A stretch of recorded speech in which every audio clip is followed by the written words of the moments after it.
Brew, is this your S-Bob for Lamar? Absolutely.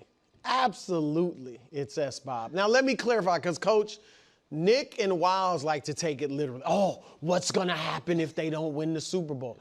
Lamar's not getting cut if they don't win the Super Bowl. John Harbaugh's not getting fired. They're not going rebuild, okay? But they are one of those, and I'm saying I'm going to give you how many teams are S-Bob, all right? But they are one of them that if they don't win the Super Bowl, it is not a successful season. Like, they can get there, they can play close, they can get to overtime. If they don't win the Super Bowl, it is not a successful season. It's Kansas City, Baltimore, Cincinnati, because they've been to the Super Bowl, San Francisco, and I'm going to throw Philadelphia in. They were there 2 years ago. I'm going to throw them in. They could be a little iffy. Then the Rams, some might throw the Rams in just because they've been. Rams are S-Bob? No, I'm just saying some might throw the Rams in. What number are we on? I'm not with the Rams, but they won it a couple years ago with Matt Stafford, same quarterback. So I'm just saying they might. They're and not then, of S-Bob. course, okay, I'm fine with that. Okay. Dallas, because of who they are. Yep. They're the Lakers. They're the Yankees, right? They're America's team in their sport. So it's S-Bob. Every year they have a good team. If they're a bad team and we know it and they're going to win 6 games, but if they're a good team, should make the playoffs, it's S-Bob. So back to Lamar. No Philly? No, well, I threw Philly. Yeah, I have Philly. Okay. I have Are the Philly. Lions S-Bob? Sorry to get us off. I don't think the Oh, Lions are S-Bob. I a think good the one. Lions, if the Lions get to the Super Bowl That's fair. and they lose, don't you think that's still? That's right. They'd be happy. Yeah. That's I fair. mean, you want to win it, but they. I lost you S-Bob. on like team 7 or 8. No. After we got to 30% I mean, of the lead. I will take the Rams out. I'm just saying, they just won a Super Bowl a couple years ago, and they played well this past season. So I don't think McVay's happy if they don't win the Super Bowl. Not happy. And you got Stafford there. Okay. Okay, Keep but going. I can roll with that. But Lamar, Coach, he's one of, I think there's maybe 12 guys or so that have won multiple MVPs. And here's the list. And they all have won at least one Super Bowl, save Lamar.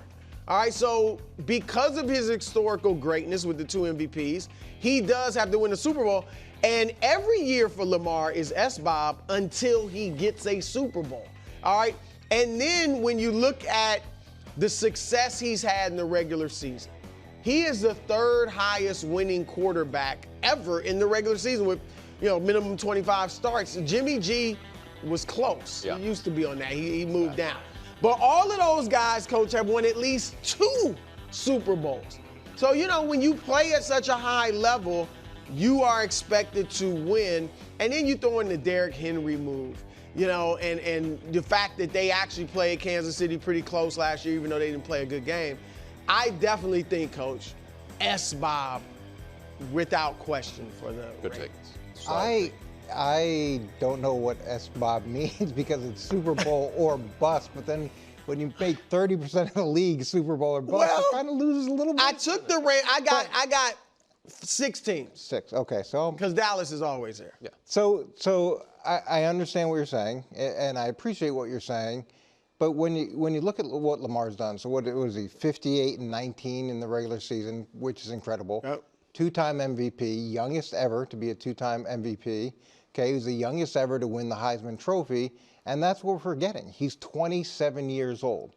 Okay, he's extremely young, and I'm glad you showed the list that you showed of guys who have won the title, because now let me show you the list of guys who won the title and when they won the title. Okay, so Peyton Manning was on your list. He didn't win till he was 30. Steve Young, he was on your list. He didn't win till he was 33. John Elway didn't win till he was 37. The same thing, Drew Brees at 31. So because he's played as long as he has and he's been as successful as he has, we make this assumption that he's got to win right now. But these other quarterbacks that we all consider to be great players, they didn't win till later on. And Baltimore's got challenges. They lost 3 offensive linemen. Their whole defensive staff has changed over. There's been a lot of transition on that team.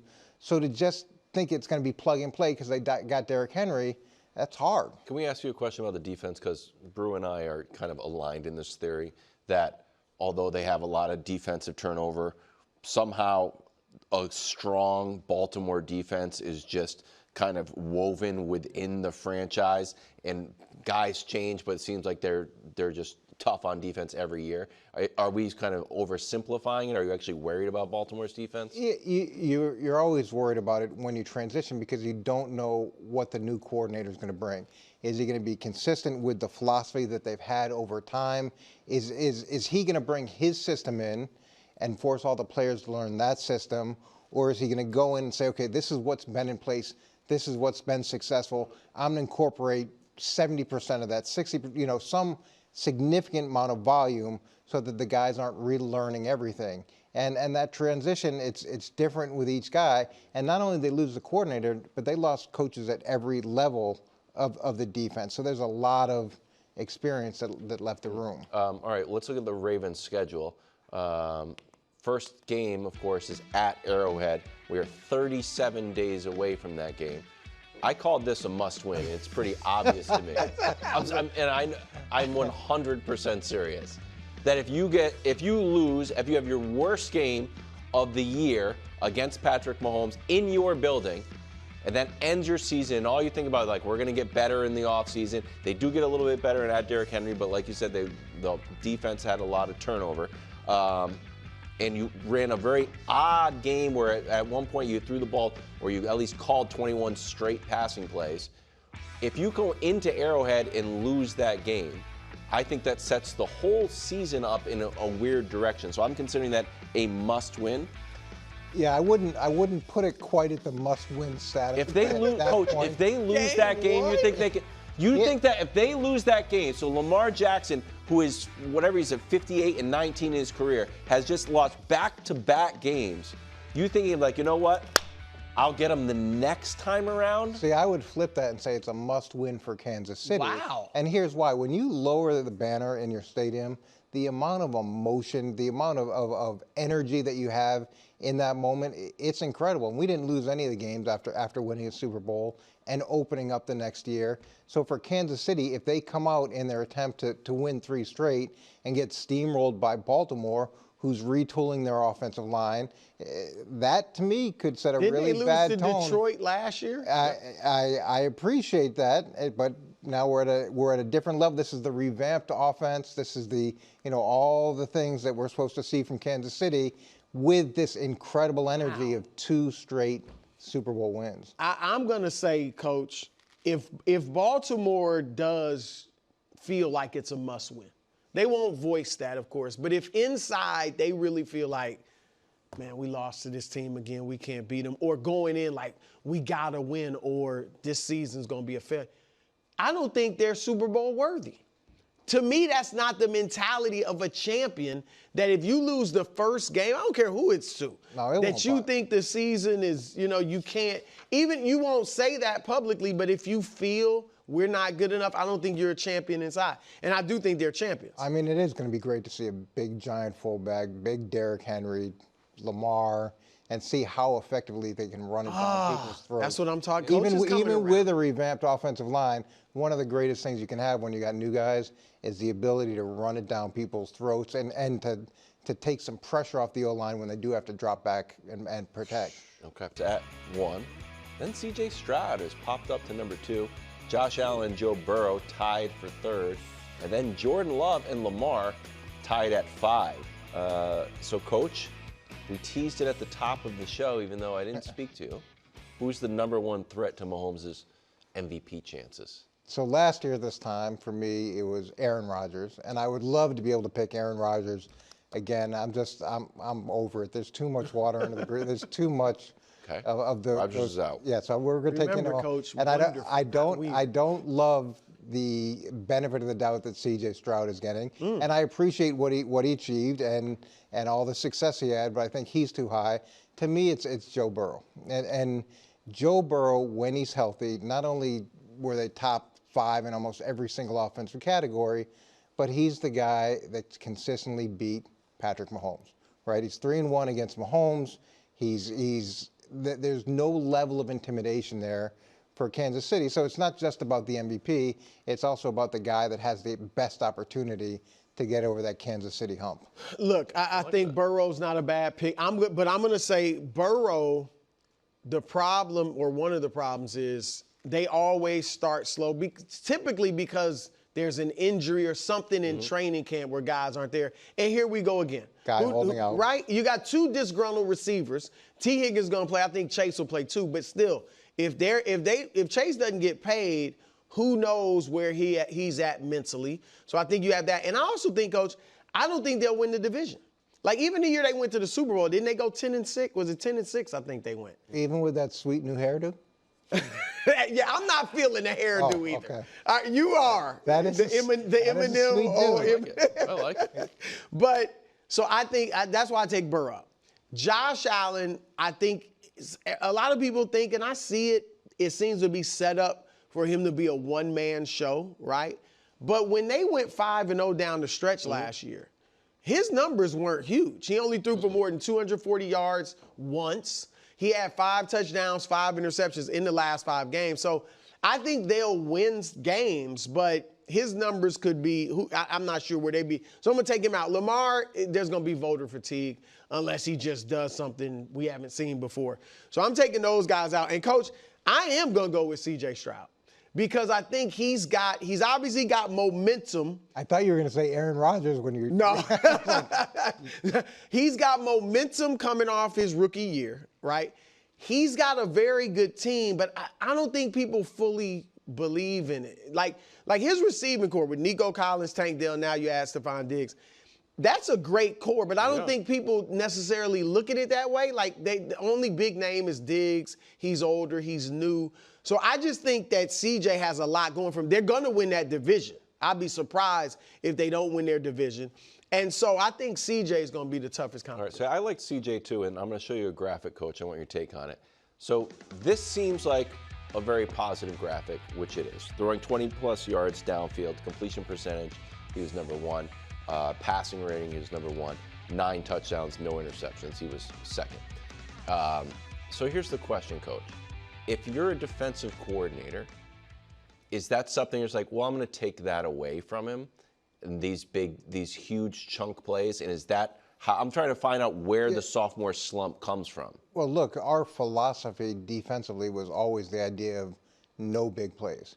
So what you're, and especially in the passing game, you're trying to eliminate that and force teams to go the long, hard way and chunk it down the field. And the thought process is if they have to do that, eventually there'll be a mistake, there'll be a sack, there'll be a penalty, there'll be something that'll derail a drive.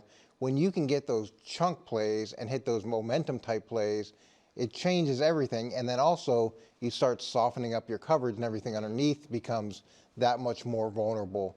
So yeah, to be able to be that effective as he's been on those chunk type plays, and now you add another dangerous receiver to it, that number should be potentially higher. Higher? You think he's going to play better? Well, I mean, they've added a pretty good piece to the receiving core.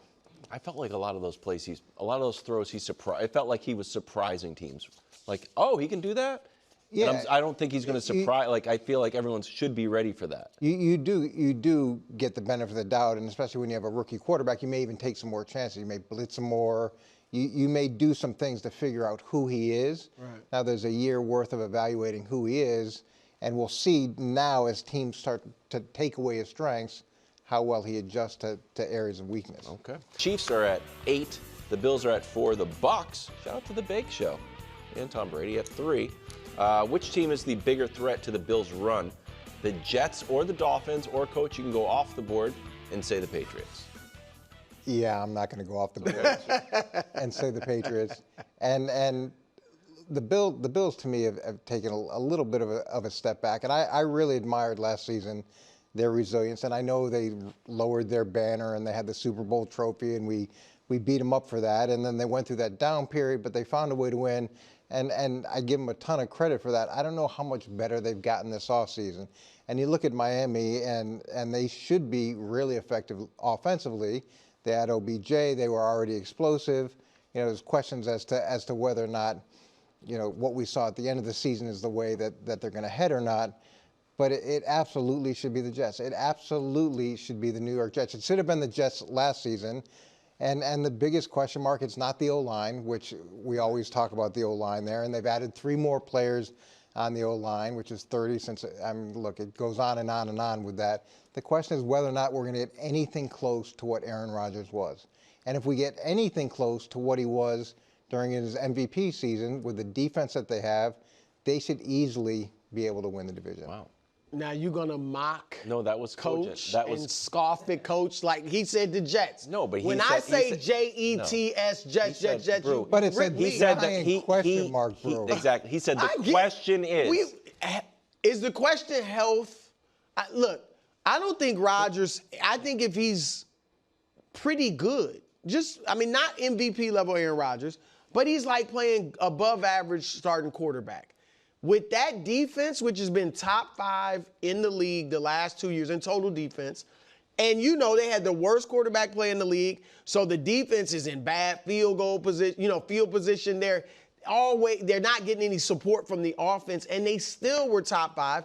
They beat Buffalo, they beat Philadelphia, and Houston with no quarterback play last year. 7 wins with no quarterback play. So if he's just pretty good, I think, Coach, that's should be 10 wins. So it's definitely the Jets. He's got weapons, running back, receivers. Mike Williams is already on the PUP list, which bothers me a little bit because that was a question with Williams. But you did talk about health, and that's a huge. And again, it's them trying to fix the offensive line, and they bring in the 3 free agents. They draft another high draft choice. But the continuity of an offensive line, it takes some time for guys to work together, to understand how each one fits, to understand what the quarterback wants, and they're in the same place, it seems, every year, where we have this discussion about them revamping their offensive line, and we're a year removed. We've got a year older quarterback coming off an injury with a bunch of new parts in the most important spot for him. So all of this still new, even though Aaron Rodgers has been there a year, still a lot of new parts and new system for Rodgers to actually take the ball. You're not playing him any preseason games, are you? No, I wouldn't take that chance. He lasted, what, 4 plays. 4 plays last year. So, yeah, just sit him on the shelf.